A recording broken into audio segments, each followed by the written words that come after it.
Okay, so for those, I've got like 4 subscribers, but um, I know I said I was going to just leave everything stock when it comes to suspension and just kind of add to it and see what we can get out of it and everything.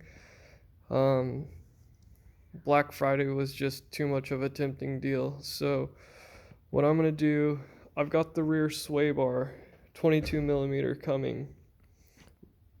Every video I see, somebody's putting both on. Nobody's just doing a rear and seeing how it does. Now I know the end links are garbage and they'll break with the bigger sway bar. On the 06 STI, it's a 19 millimeter.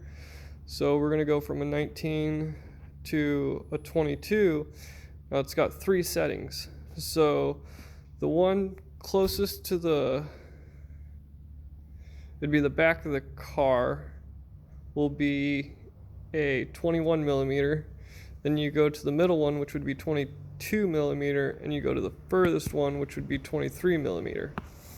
Now, if you go, let's say we're in the middle on the passenger side, that would give us 22, and then we are, instead of being in the middle on the driver's side, we're back to where it'd be the 21 millimeter notch. That would actually give us 21.5 millimeters. So you can go up in half millimeter increments with any sway bar. You just have to do the different settings on 2 different sides. Now, Whiteline said that I can do this. I talked with Whiteline in Australia about it. They said you can do it. That's how they, you can fine tune your stiffness. So that's what's next. Whiteline had a big rush come Black Friday, Cyber Monday deal with the 25% off. So a lot of people bought a lot of stuff and they're way behind. They told me that they're very sorry about this. And I truly, they even offered to refund my money and still ship me the part. And I couldn't do that. I was just like, well, I understand. So George, if you guys need anything, that's his name. Um, he's like, well, if you don't want your money back, and I was like, nope. He's like, okay, well, I'll just throw some surprises in the box for you. So whenever it gets here, we'll see what surprises he threw in. Because I told him flat out, like, look, if you just refund my money, I'm just gonna buy like the sway bar mounts or the end links or whatever for the car. And if you send a t-shirt, make sure it's extra large because I'm a tall, elongated guy. So that's the plans for the Subaru. Is I plan on doing sway bars, end links, and mounts in the rear, and then we'll go to the front and we'll just do end links after that in the front. See how that works out. If I don't like that, we'll go ahead and put either a strut bar on the front or possibly upgrade the front sway bar to maybe a 24. A lot of people say go bigger in the front than the back. With the 24, I could downgrade it to a 22 to match both of them. Or I guess I could only go down to a 23 to get it as close to an equalized stiffness front and rear.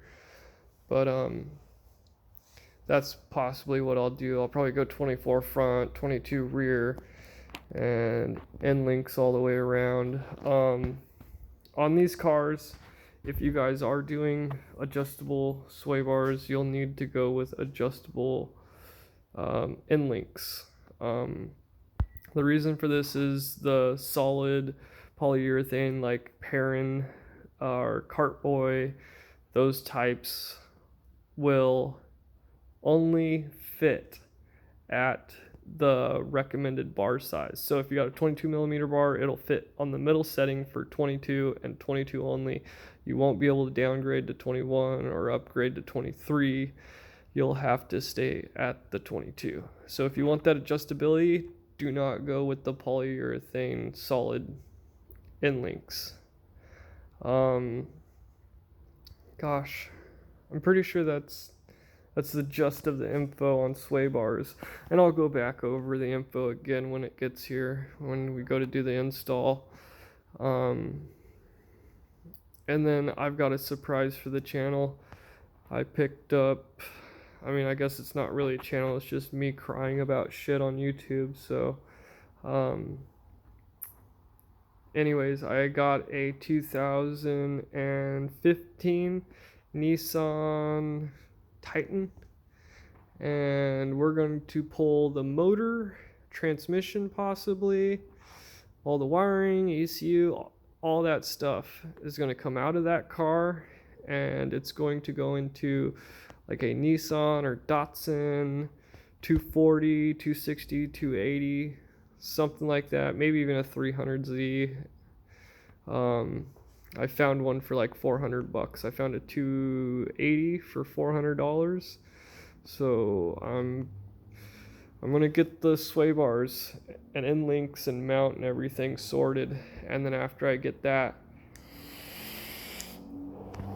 I'm gonna make like a 12-hour round trip to go pick up the Nissan, and then I'm going to slowly swap everything over to the Nissan, from the Titan to the Nissan car, whichever car I end up getting. If that one for $400 is still around, that's what it'll end up being.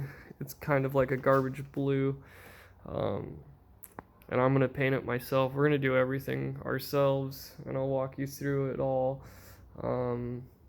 Probably end up making all my own bracing and everything, and maybe even my own cage. So I've got quite a bit of fabrication experience, and I talked with my place of business where I work, and they gave me the okay after hours type situation. Car just can't sit there, so I can go there, make stuff, pay for the materials, make it, and then bring it home. So I talked to my father-in-law, and he'll be helping me out with a storage area. He's got like a 2,000 square foot shop, so we'll be heading down there with the cars and do all the swaps and everything, and make a little drift missile. The whole point of this whole Nissan thing is to go sideways. So I know I can do it in this, but she's too pretty, and I'd like to push her on power and everything else like that, but after spending $15,000 in 6 months on her,